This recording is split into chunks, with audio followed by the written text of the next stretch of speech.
Jinjin, andyan ka na pala. Nabalitaan ko yung issue niyo sa school. Yung kila Tasha at Marco. Grabe yung nangyari sa kanila. Kumusta na kaya sila? Grabing chismosa mo talaga, mami, no? Okay lang naman sila. Deserve naman nila yun. Ikaw dyan yung bunganga mo, ha? Kahit binubuli ka nila, grabe yung nangyari sa kanila. Nakakaawa. Kaya ikaw dyan mag-iingat ka, ha? Simula bukas, ihahatid sundo na kita. Mami, hindi na kailangan. Mas delikado. Paano kung ikaw yung kidnapin? Ay nako, Junjun, matanda na ako. Kaya ko na yung sarili ko. Grabe yung mga gumawa nun. Estudyante pa talaga. Mga demonyo sila. Mga walang awa. Hindi natin alam ang istorya, mami. Malay mo, gumaganti lang sila. Alam mo naman ang pamilya ni Tasha at Marco, lalo na yung mga magulang ni Marco. Kahit na, hindi dapat nila ginagawa yon. O sige na, magpahinga ka na. Bukas ha, ihahatid kita. Okay po, mami.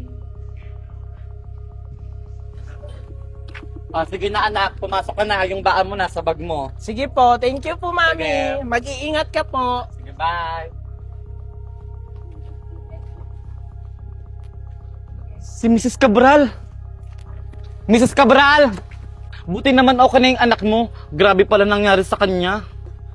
Mami, tara na. Wait lang, anak. Napaka-chismosa mo naman. Siguro ikaw yung may pakana sa pagkidnap sa anak ko, no? Grabe ka na, Miss Cabral. Ako magagawa ko yun. Pero yung anak mo na... Ay, mami, tara na nga. Wag mo nang patulan yan. Mami, tara na. Kaya na ganyan nangyayari sa kanila. Ang sama-sama ng ugali. Anak, wait lang. Ano yung sinasabi mo kanina na hindi mo na ituloy? Wala po yun, mami. O sige, tara na, mami, kasi baka hinahanap na tayo ng principal. Okay, Junjun, pinatawag kita dahil napagdesisyonan namin na hindi na namin ilalabas ang resulta ng botohan dahil ikaw na ang tatanghaling bagong presidente ng school natin. Talaga po, ma'am. Pero alam na po ba ni Marco? Oo, alam na din ni Marco at ng mga magulang nila. Dahil napagdesisyonan muna nila na hindi muna papasok sa school para sa kaligtasan ni Marco. Talaga po, ma'am. Maraming salamat po. Pangako ko po niyan, ma'am. Nagagampanan ko po ng mabuti ang tungkulin ko ng pagiging presidente ng school natin.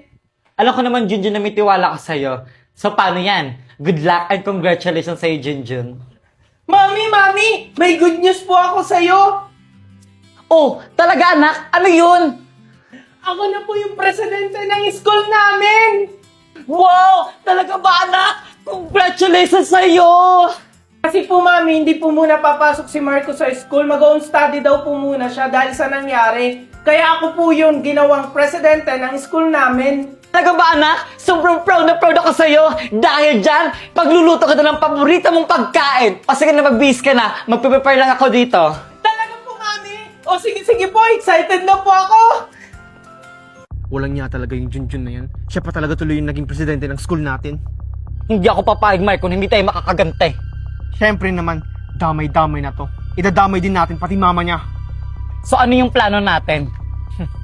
May plano na ako, Tasha. Eh di maganda kung ganun. Excited na akong gumanti kay Junjun at kay Megan. Oh, kumalma ka. Mas grabe yung gagawin natin kaysa sa ginawa nila sa atin. Kung ano man yung gagawin, Marco, excited na ako at di ako makapaghintay. Marco, come here na. O paano ba yan, Tasha? Tinatawag na ako ni Mami. Bye, Marco! Mukhang maganda yung plano ni Marco. Yaya, yung mga gamit ko sa likod ng kotse ha, pakidala na lang sa loob ng bahay. May good news ako sa'yo, anak. Mabibigyan na ng hustisya yung mga ginawa nila sa'yo. Ha? Ano pong ginawa niyo, mami? Kasi dahil lang naman kay Junjun, kaya nangyari sa'yo yan. Ano pong ibig yung sabihin? Kinausap ko na yung teacher mo. Ma'am Valerie, wait lang po! Oh, ano yun, Mrs. Cabral? May favor lang po sana ako, Ma'am Valerie. Walang problema po. Ano yun? Pwede after class mag-usap tayong dalawa, Ma'am Valerie? Sige, Mrs. Cabral. Mamaya pumunta ka sa office. Ay, maraming salamat po, Miss Valerie.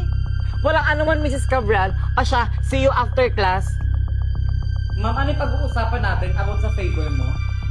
Ma'am Valerie, gusto kong ipalabas mo na yung mama ni Junjun ang nagdukot sa anak ko. Ha? Ano, ma'am? Hindi ko kayang gawin yan. Huwag kang mag-alala, Ma'am Valerie. Hindi ka naman madadamay. Kahit na, ma'am. Pero konsensya yung kalaban ko dito. Hindi ko kayang gawin yun. Ganun ba, Ma'am? Sayang naman to. Paunang bayad pa lang to. po yan, ma'am. Nabalitaan ko kasing nangangailangan ka ng pera. Since ayaw mo naman tanggapin to, aalis na lang ako. O siya, mauna na ako, ma. Wait lang, ma'am. Oh, nagbago na ba yung isip mo, ma'am? Tatanggapin ko po yan, ma'am. Basta labas ako dyan at hindi madadami yung pangalan ko. Huwag kang mag-alala, Ma'am Valerie. Ako ang bahala sa'yo, poprotektahan kita. Oh, eto na, ma'am. Paunang bayad pa lang yan, ha? Salamat, ma'am. Lord, sana mapatawad mo ako sa ginawa kong ito. O anak, mag-iingat ka. Ito pala yung baon mo. Thank you po, Mami. O sige po, Mami, papasok na po ako. O siya, mag-iingat ka ha.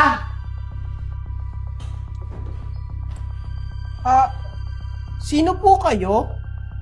Dito ba yung bahay ni Valerie? Opo, Mami ko po yun. Ano pong kailangan nyo sa kanya? Mga pulis po kami. Andito po kami para hulihin siya. May warrant of arrest po kami para sa kanya. Ano po?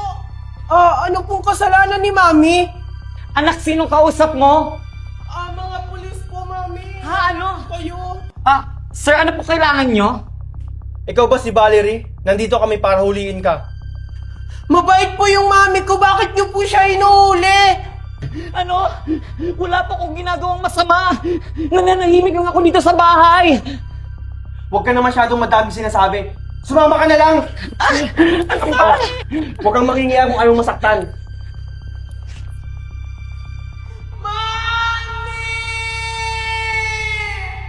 Ano ba? Bitawan niyo ako. Wala akong ginagawang masama.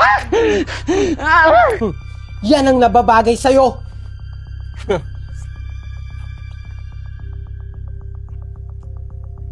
Boss, hawak na namin yung mama ni Junjun. Nasaan ako? Tulong! Tulong! Oh, gising na pala yung mama ni Junjun. Marco! Mga walang hiya talaga kayo! Talaga, masama talaga akong tao. Bakit yung ginagawa sa amin to ng anak ko? Ano kasalanan namin sa inyo? Sobrang laki ng kasalanan ng anak mo. Hindi mo ba alam na siya yung nagpakidnap sa amin? Kaya heto ako ngayon. Bumabawi lang. Ano? Pero kayo din naman may kasalanan kung bakit nagawa ng anak ko yun! Kasi mga bully kayo! Talagang kinakalaban nyo talaga kami? Well, dyan ka lang hanggang sa mabulok ka.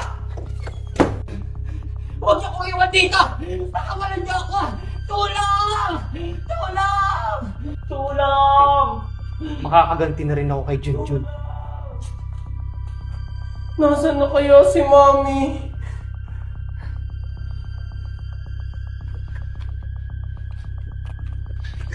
Tao po! Junjun! Junjun! Ang tao? Junjun! Sino po sila? Ma'am? Andiyan ba yung mami mo? Kung maaari, umalis na kayo! Nanganganib ang buhay nyo! Wala na po dito si Mami. Hinuli na po siya ng mga pulis. Ano? Sinasabi ko na nga ba, hindi yung totoong pulis! Mga tauhan yun ni mami ni Marco! Kailangan makagawa tayo ng paraan! Tara, samahan mo ko! Magsusumbong tayo sa mga pulis! Sir, andito po kami para mag-report sa inyo. Oh, ano yun ma'am? Ano po yung may paglilingkod namin sa inyo? Sir, yung mami po niya kinidnap. Kailangan po namin ng tulong nyo. Ano? Anong pangalan? Kailan siya kinidnap? Anong oras? Saan? Ilan yung kumidnap sa kanya? Kilala niyo ba kung sino yung suspect? Kaya na, sir! Kilala ko na kung sino yung suspect. Okay, very good. Okay dyan, maghanda na kayo. May re-rescuehin tayo. Okay, sir. Okay po, sir. Huwag kang mag-alala, Junjun. Maliligtas natin ang mami mo.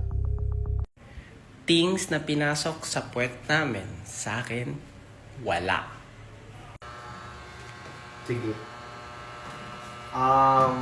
Talong, linga, patani, sitaw, bataw. Kutsara, tinidor, pichel, pinggan, mug. Ano? Wala, nagtanong lang ako. So wala sila guys, kaalam-alam. Makikita na lang nila sa post ko. Oh, baby, why don't you just meet me in the middle? I'm losing my mind just a little. So why don't you just meet me in the middle? Oh, Han, andyan ka na pala. Sakto, ito pala yung baon mo. Ah, thank you, Han. Napakaswerte ko talaga sa'yo, Han. Kasi may asawa kong katulad mo. Sus, nung bola ka pa talaga. O sige na, mag-iingat ka sa trabaho mo, ha? I love you, Han. I love you too, Han. O sige na, Han. Mauna na ako. Baka malate pa ako sa trabaho ko.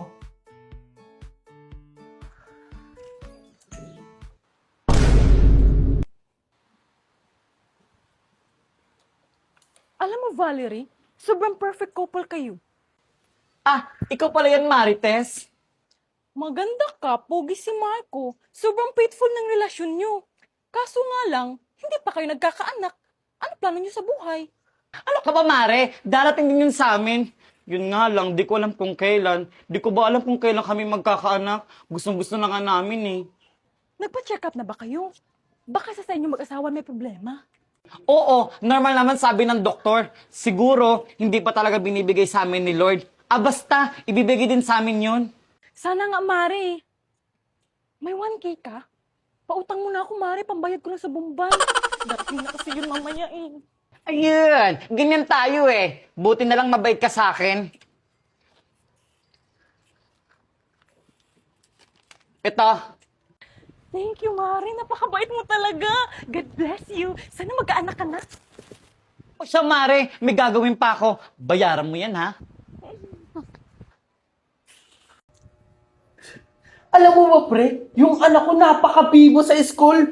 Tingnan Oo nga, mo. pre. Napakabibo naman ng anak mo. Kaya proud na proud ako sa anak ko eh. Ikaw, pre, kailan ka gagawa? Ang hina-hina mo naman. Di ko nga alam, pre. Lahat ginawa na namin ng asawa ko pero hindi pa rin siya mabuntis. Baka naman may problema sa inyong dalawa. Nagpa-check up na ba kayo, pre? Oo, pare. Nagpa-check up na kaming dalawa. Sabi ng doktor, wala naman kaming problema. Pero kailan kayo mag-aanak, pare? Tumatanda na kayo. What if mag-ampun na lang kayo para may anak kayo? Ituring nyo na lang na anak. Ganun din naman yun. Yun nga lang, hindi galing sa inyo. Naku, pare. Magkakaanak din kami. Siguro hindi pa ngayon. Pero ibibigay din yun ni Lord sa amin ng asawa ko.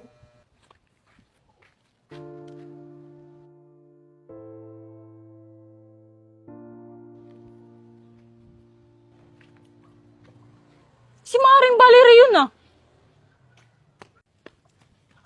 O Mari, ba't ka nakatulala? Ah, kaya pala.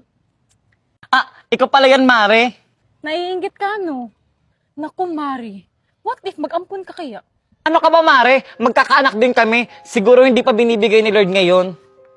E paano nga kung hindi? Diba? Kung mag-aampun kayo, magiging ganyan din kayo. Hindi ka na maiinggit. Mare, gusto nga namin mag-asawa. Galing mismo sa akin.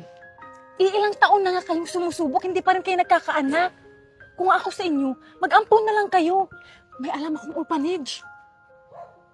Ay naku, Mare, wag na natin pag-usapan yan. O sige na, magsiuwian na tayo ng mga pagluto na ako.